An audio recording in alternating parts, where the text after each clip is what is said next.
nagbalik sa kanyang alaala. Bihirang matuwa yan. Oh, bihirang matuwa. Nagbalik sa kanyang alaala nung tinalakay natin at sabi ng Pangulong Bongbong, ibabalik yung love bus.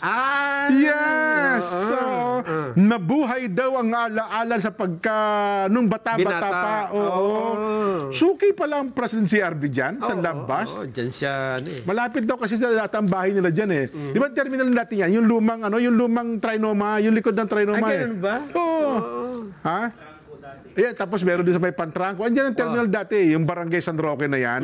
Opo. Mukhang this week. Ayan ang ganda Yan na ba yun? Ngayon? Bago na yan? Hindi. Iba pa yun. Yung kanina, ipakita mo lang ulit direct. Ayan. Di luma na yan. Luma pa to. Ayan yung unang panahon. Skoda, Ayala. Yes. Ayan Ito, Hindi, ito. Ibang picture na yan. Wala nang labas yan. Ngayon, pero daw, ibabalik. Ito, eskolta yan. Ito, biyaheng Ayala. Ba't pag nakatalikod, kulay blue na rin yung isa? Ayan, Ay, hindi, iba yan. Ibabaw lang yan. Hindi, magkaiba pa yan. Kasi wala nang bumibiyahe ng love bus ngayon eh. Ayan. At saka ang kaibahan niyan, Jen, libre ha? Libre. Libre pala dyan sa love bus na yan? Hindi ko lang alam kung ang gobyerno ba ang bibili ng bus o kukontrata ng mga may-ari ng bus. Kasi alam mo dati nung kumontrata yung naunang parte, yung EDSA Carousel, yung ating kaibigan na may-ari ng chair bus. Yes. Bay, umaabot ng halos 1 buwan. Hindi nababayaran? Hindi nababayaran. Umaabot pa rin ng 3 buwan. So hindi pa sigurado kung ang mag-ooperate government o private na babayaran. Yan, kasi kung hindi po, ano ba, private at kukuha ng bus, kasi yung private bus, magpapakrudo yan araw-araw. Di ba? Magbabayad po ng driver yan, magpapabayad ng konduktor. At kung bago pa po yung bus, magbabayad din po ng monthly doon sa biniling bus. Wala nang bumibili ng brand yung bus na bibili ng bago eh. Hindi. Sabihin yung hindi hulog, sabihin lahat yan loan, hulugan. Hulugan. Kaya walang cash. Ang gobyerno po ang mangungontrata sa private at i-delay nyo po ang bayad, malaking problema po yan.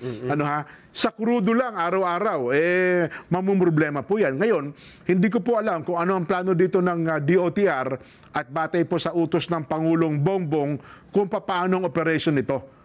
Kasi ang nabanggit lang kahapon sa bahagi ng Mindanao ata, Nason, at saka sa Bisaya, i-ooperate yung lab bus. Pero sa pinaka-latest na balita ngayong hapon, dito pala sa Metro Manila ay maglalagay na rin daw po ibabalik ang operation ng lab bus. Sabi nga ni Secretary Vince Dizon Jen, nag-release na kami ng mga bagong disenyo ng mga lab bus na parating na.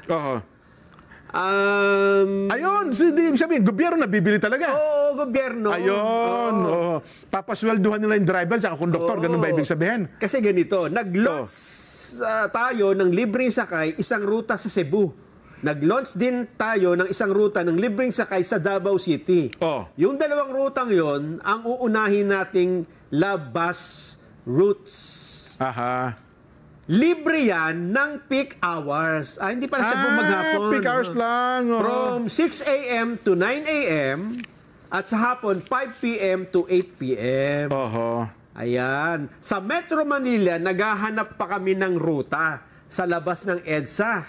Ayan, kasi wag ng EDSA, EDSA Carousel na dyan meron na rin daw MRT. Yes, Kaya plano nating magbigay ng diskwento rin sa busway. Gawin niya siguro yan, itong Commonwealth going to Quezon Avenue.